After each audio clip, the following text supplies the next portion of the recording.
So, hello everybody, this is Bhante Joe here, and I'm just here at the Tunakuti and thought to record. Actually, it's a bit of a special day today, planning to record a short reflection on the Sri Lankan forest tradition for Buddhist insights. So, it's actually something that I pre-planned a little bit, which isn't usual, so a bit of a special day. So we can maybe start with a little meditation, so can lean forward a bit and arch the spine, and look about 3 feet in front, and close our eyes. And can spread thoughts of goodwill to our right-hand side, wishing may all beings to my right be happy and at ease. May they put in place the causes necessary to be happy and at ease. And we can make the mind infinite, can make it unbounded, all the way to the ends of the universe and beyond. In every dimension, may all beings to my right be happy and at ease.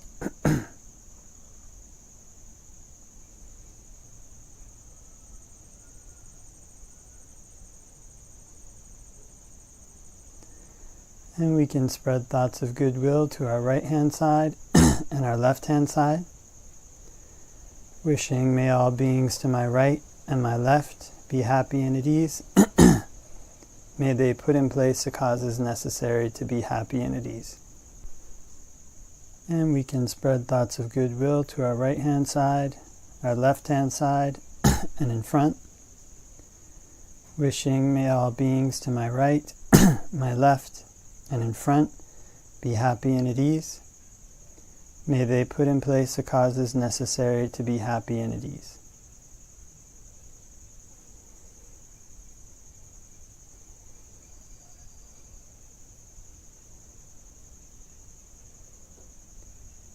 And we can spread thoughts of goodwill to our right-hand side, our left-hand side, in front, behind, all around in all 4 directions. May all beings in all 4 directions be happy and at ease. May they put in place the causes necessary to be happy and at ease.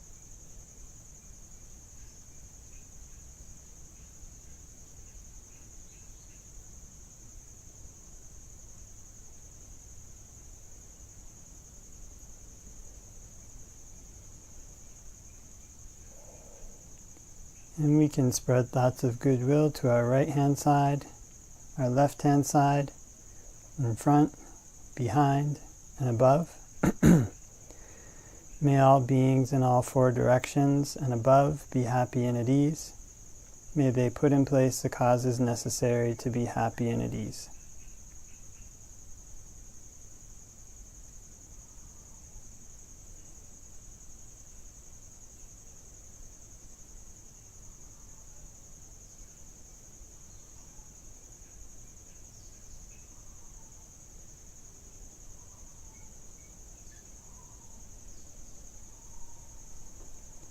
And we can spread thoughts of goodwill to our right-hand side, our left-hand side, in front, behind, above, below, all around in all directions everywhere. May all beings all around in all directions everywhere be happy and at ease.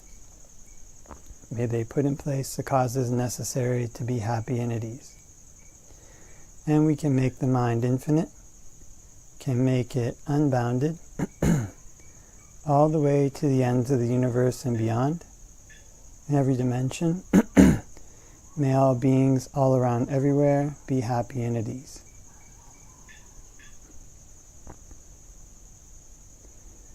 And before we finish meditating, can contemplate impermanence, contemplating how everything that's subject to arising is subject to ceasing.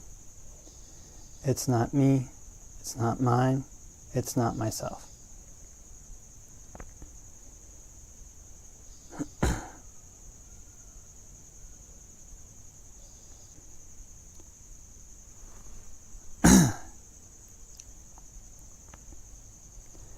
Okay, and can open our eyes. And do a short reflection on the Sri Lankan forest tradition. Namo tassa bhagavato arahato samma sambuddhassa. Namo tassa bhagavato arahato samma sambuddhassa.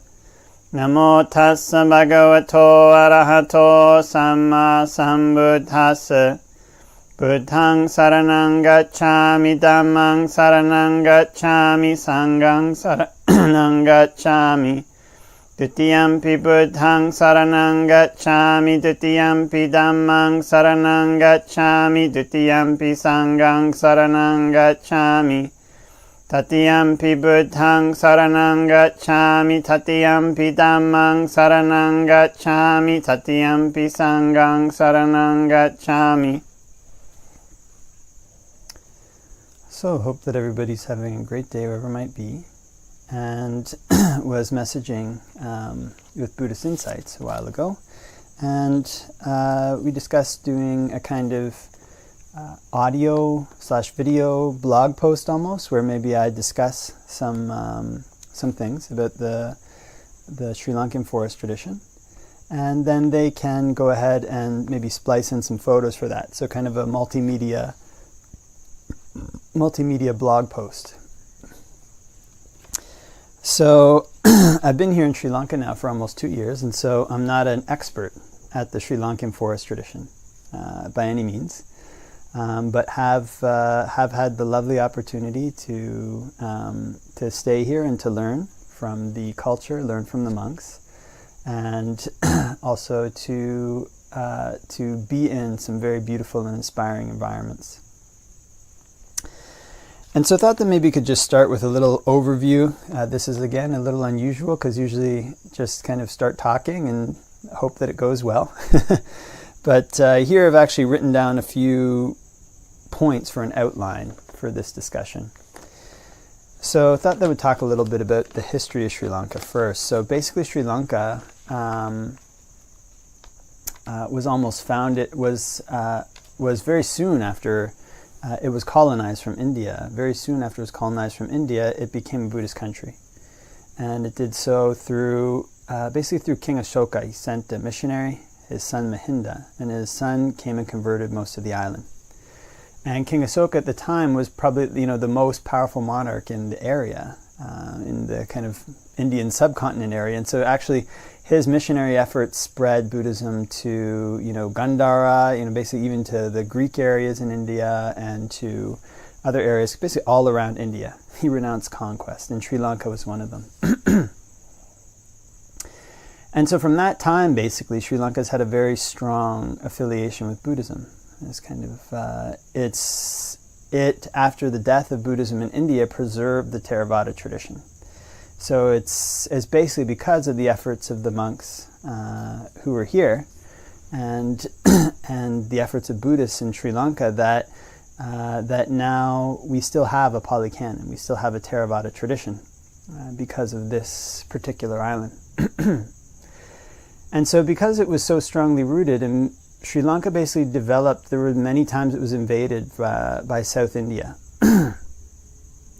And even in its biggest epic of history is called the Mahavamsa, and the hero is a king named Duttagamani who fights a Tamil king named Ilara, and they basically he shows quite a lot of respect for his enemy, and Ilara is pictured as a virtuous person. But throughout the history of Sri Lanka, they've had these sometimes very intense situations arise in which sometimes Buddhism almost seemed like it could have been wiped out. And so through all of this, they've managed to preserve it. Perhaps one of the most intense was when, there's many, but one of them was when the canon was almost lost due to these wars and invasions from South India. And they decided to write it down. And it's probably because of this that we still have the Theravadan canon. So Sri Lanka has this amazing Buddhist history, amazing Buddhist culture, and it's something that actually stretches right to the present. One can see this when one goes out into the forest, sometimes goes different places, because one will see these kind of ancient drip ledges chiseled into some caves where monks stayed thousands of years ago. And so Sri Lanka is also an interesting country because it has these different climate zones. It seems like it's basically what you've got. And my knowledge of my knowledge of geography is not not an A+ on the test, but in any event, basically it's an island, and it seems like it's mountainous in the center, and the mountains gradually slope down. So what this means is that the country has these different climate zones to it. And you can go up into the more mountainous areas, kind of what they call New Aurelia, and I'm from Canada. It's like Canada weather in the early fall. It's kind of maybe nighttime goes down to 11 and daytime is in the 20s, something like this. And it seems basically like this all year round. And then you can go further up north, and apparently it's very hot. I've never been there. It's in the 50s. And then there's places where it's kind of a moderate climate, maybe 27, 28 in the day and goes down to 21 at night. On top of that, you've got these different types of places. And you have the very mountainous regions. I think the British planted a lot of pine trees and these kind of things. So you have these kind of cooler type vegetation. And in other areas, you have quite a lot of rain. So it's really a rain forest, you kind of feel. And in the area I'm in right now, it's a little bit temperate. So, it's not really it's not so much of a rain forest. You have these different patches sometimes too that look like a savanna with rocks and very tall grasses. So because it starts with a mountain in the center and goes down, it's actually a very beautiful country. It's kind of many places where these amazing vistas are there. And I remember when I first came here, and we go up some mountain, I'd be taking photos, and the monks who've been here for a while would be like, yeah, Sri Lanka's like this. And it's true. Basically, almost every place you go, so many places you go, you have these stunning vistas when you go out into the wilderness. And it's because it's kind of this bit of a cascade, it seems like, from the higher mountainous areas down to the coast. So it's really quite a blessed country with its climate, which has these different zones for people of different characters, but is generally agreeable all year round. It has plenty of rain. It's good for growing food. And it's basically a very fertile and beautiful country. So another thing is that they've basically done an excellent job preserving their forests. So Sri Lanka has quite a lot of forest cover. And what this means is that there's quite a lot of places for monks to go. So there's some places where you have a kind of a national park. And I remember going to this one national park. We were going to a monastery that was in the national park, and there were safaris on the road to the monastery. And the national park is populated with animals, almost like you would see people. So, the national parks in Canada are very beautiful and stunning. But the animal life, especially large animal life, is not as apparent. But in Sri Lanka, in these national parks, you can see like some elephant in the distance, and you can see these kind of buffalo type animals, and it's basically almost seems to be quite a lot of life there. And again, within these forests are the ruins of these ancient monasteries.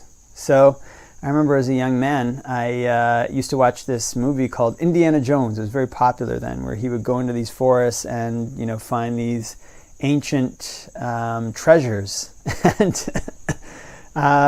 Sri Lanka is a bit like that in real life. I mean, not so much that one will go into the forest to find ancient treasures, but one will go into the forest and there'll be some ancient monument. And actually, there were treasures buried around those things. So sometimes you'll see places where treasure hunters have broken parts of the monument and looked for treasure that's been sealed there. So it's this country with this stunning history and stunning kind of, forests. And because the country has such a long association with Buddhism, it's perfectly acceptable for monks to go into the forests and for monks to stay in the forest. Maybe not perfectly acceptable in the national parks. It's not so allowed, but they have these different zones. And generally the people seem very supportive of having monks go to stay in the forest, and very pleased when they're there. So it's almost an ideal situation for forest-dwelling monks. Basically, almost any type of climate one's body is suited to, as long as it's not suited to sub-zero snow, one can find. And there's these very ancient, inspiring monuments, and the people here will sometimes say, oh yeah, those caves, Arhants. They would say that Arhants stayed in those caves. So there's this cultural memory of there being many, many Arhants living in Sri Lanka. And as one goes around the country, one sometimes hears these stories about the history of the country. There may be this place up on this cave where that was a place in ancient times where monks used to climb up and kick down the ladder and just stay there until they died. Basically, they had 7 days to become Arhants, and they would never come down after that. And you have these stories of, of times when there were, say, be like a kind of famine, and monks in the one national park, there were all Arhants there, and monks in another, they would come to meet, and the sky was darkened by the number of Arhants flying. So, of course, one never knows, one doesn't necessarily know exactly what happened in history, but there's this very strong cultural memory, very strong cultural knowledge of Buddhist practice and what it is that monks do and what they did in ancient times, more or less. So it's very interesting. I went Pindapata, I've been going Pindapata here, and I went Pindapata down south. And in the southern part of the country, there were no, as far as I'm aware, there were no monks in that area who were going Pindapata. But the customs that the people do are almost the same. When you show up at their door, they run, they get the spoon, they get the dish, they serve it to you, and then they usually bow down, doing almost the exact same thing all over the country. So I was curious about this and asking some different people, how do people know how to do this if there's no monks going Pindapat in that particular area right now? But it seems that there's somehow this kind of very strong cultural understanding of what monks do and how to support them in that. That exists here in Sri Lanka. So, speaking of Sri Lankan culture, so basically, culturally, most of the zones that a monk or a monastic or a lay Buddhist will go into are the zones where there's a, you might call, it's kind of a mixed culture, but the zones where there's a Buddhist culture, which is mainly upheld by Sinhalese people. And so the Buddhist culture here is very strong. So actually in this village close by, sometimes I'll walk through the village on the way to the kuti, coming from the main monastery to here at night, and or close to night, at night and close to night. And there's sometimes you can see or hear people in people's houses them playing these kind of parita chants, or these these Buddhist chants at night. And instead of you hearing the football game or whatever it might be, you hear these kind of Buddhist chants. And it seems that this is not just in this area. It's kind of the strength of Buddhism is very palpable. So similar to the way, like in the West, you might have like a stadium of people going to see a concert, which I'm sure happens here. But there's at least one monk who has a monastery nearby, and when he gives Dhamma talks, it's to almost like a stadium full of people, apparently. And so there's this great interest in the Dhamma here. It's kind of completely ingrained in the culture.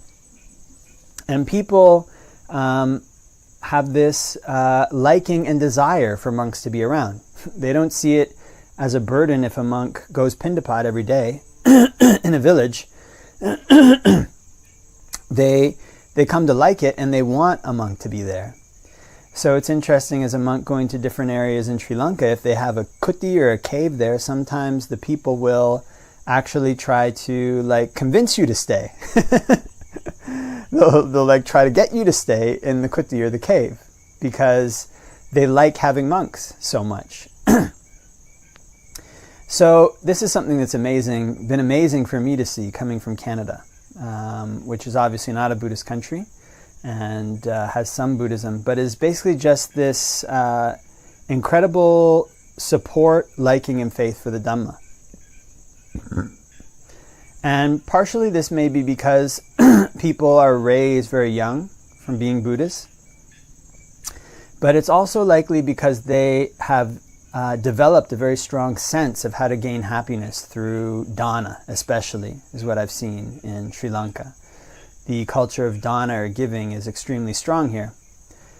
So it's interesting because, in Canada or different places, Canada's a very cold country, but still there's homeless people in Toronto, especially the downtown area. So one will see them, and of course it's unfortunate and it's kind of very sad.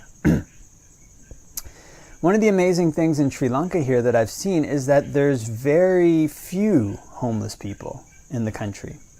And the culture of dana here is so strong that apparently there's people who they get food together and they drive around looking for people to give it to. So if there was a homeless person, I'm basically certain, they would be cared for by the people through this culture of generosity, through this culture of dana. So I was coming back from Pindapat the other day, and I saw this family who I sometimes pass, and they had all these buckets of food. And so I was coming back and I passed their house, and they came out and offered some Pindapat, and I said, did you offer dana at the Pansala, which is a temple? And they said, no, balata. And I was like, balata, what's balata? Balata means a shrine, and bala is a word that I've heard many times before, but it just didn't register. So bala in Sinhalese means dog. And balata, they were saying, they basically got all this dana together. It looked really well prepared, the curries and rice. And they basically drove down the street to offer food to stray dogs. And they kind of wanted to offer this food to the dogs.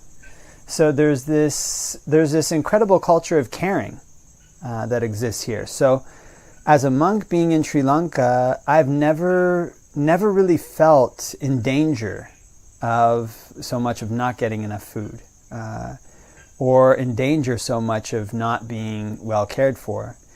There's this capacity of the villagers in each village to basically, once you go into the village, they almost automatically integrate a monk into the village. And the village has this informal network that I hadn't seen so much in the West in my generation. I think in my grandfather's generation it was there.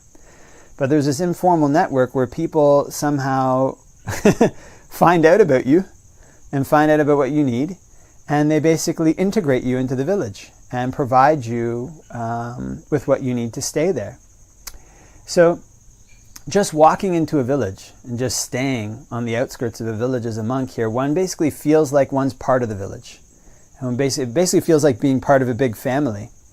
So I think that this is another thing that I've seen in the way that the lay people interact with the monks is, it's not, in the West there's very strong transactional relationships. Like one will, give this, and in return people give this. There's almost a discrete relationship. So, a monk will give a meditation class, people come to the meditation class, and they go, something like this.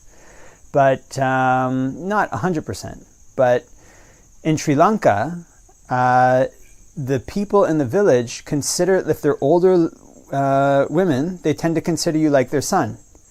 And if they're younger or something, they consider you like their brother. So there's usually each kuti has one person assigned to take care of it. One family takes responsibility for that kuti, the monk and the kuti.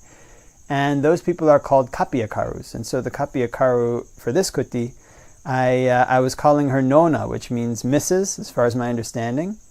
And she said, that's not good. Call me Upasaka Amma, which means Mother Upasaka. And so one gets the sense that the people really think of one as part of their family. And so they have this kind of almost like concentric rings of care and closeness that extend actually very, very far. So it's a very warm and kind and generous culture.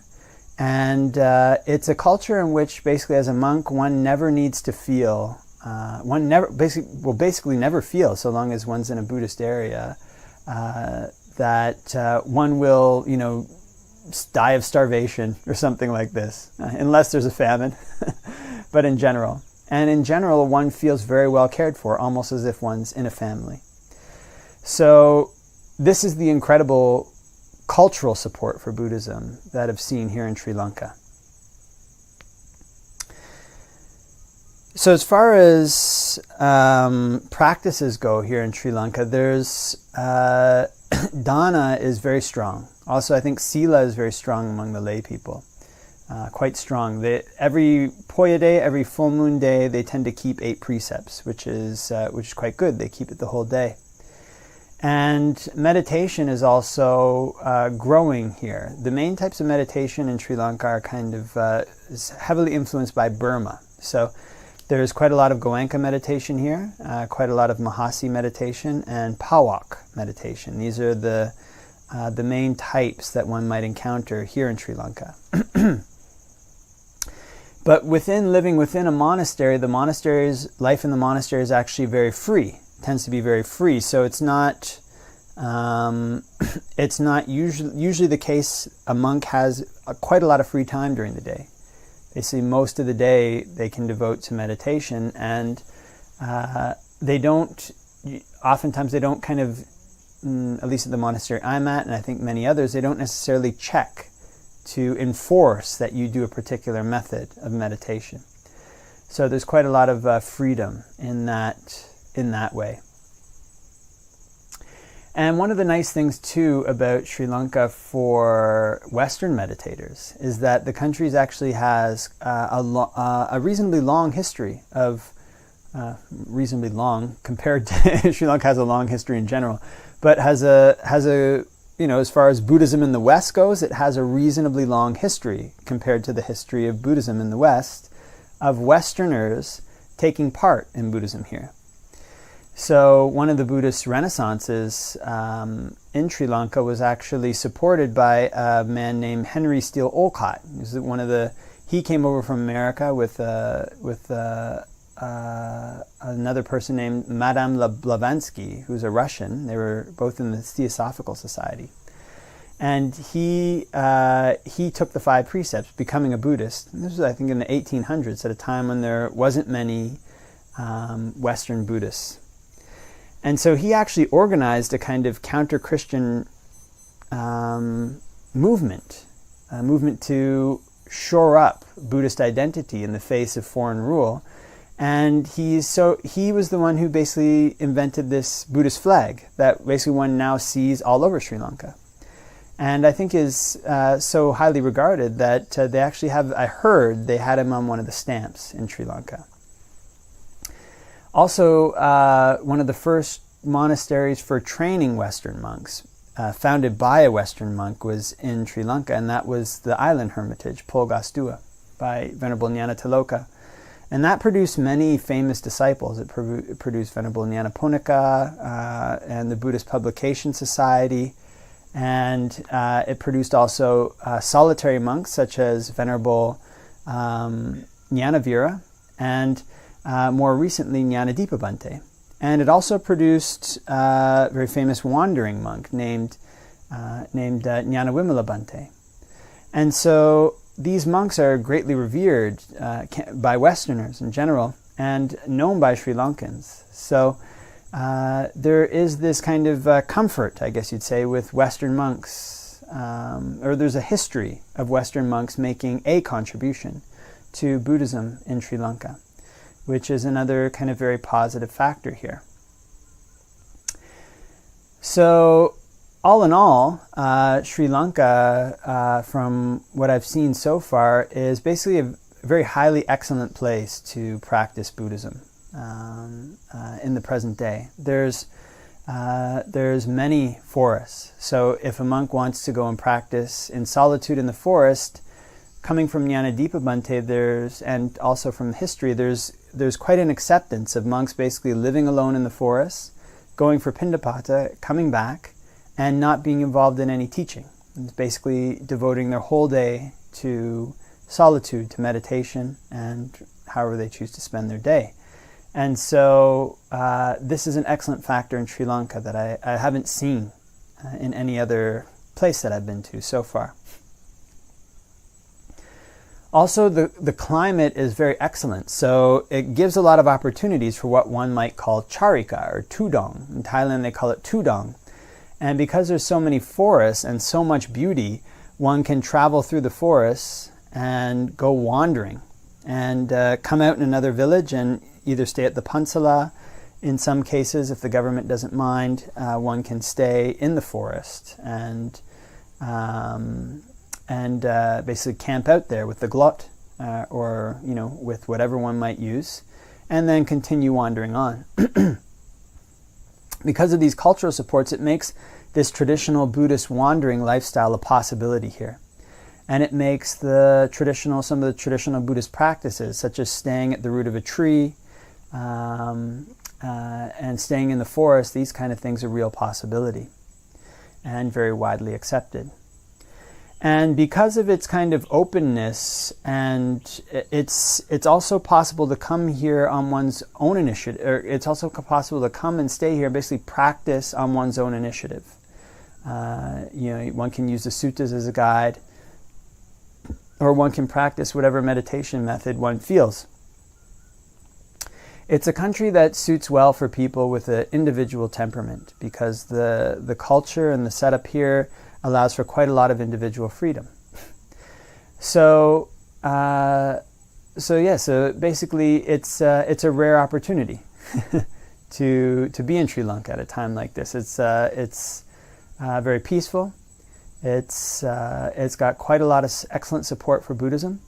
It has excellent history. One can be inspired by it. It has excellent locations in the forest where one can travel, one can meditate. It has a history of inspiring Western monks, and their legacy can still be felt, especially Jnanadipa Bhante and even Jnanavimala Bhante in the Charika that's coming up now. And there's also monks living here now who are going wandering, going on Charika. There's one monk, the most senior Charika monk in Sri Lanka. His name is Amatasiri Bhante, and he apparently took a vow basically never to take a vehicle. So he just walks everywhere on foot and has been doing that for, I think, more than 2 decades. So I feel very lucky to be in this country, to have the opportunity to practice here. I feel very lucky to have the chance to observe this culture, kind of an amazing culture, which I basically wouldn't even have imagined, these kind of possibilities. And to be inspired by some of the excellent monks that have met here. And so all in all, this is a good time to be in Sri Lanka. It's an inspiring time to be in Sri Lanka, and it's an excellent place to practice Buddhism and to strive for the Buddha's goal.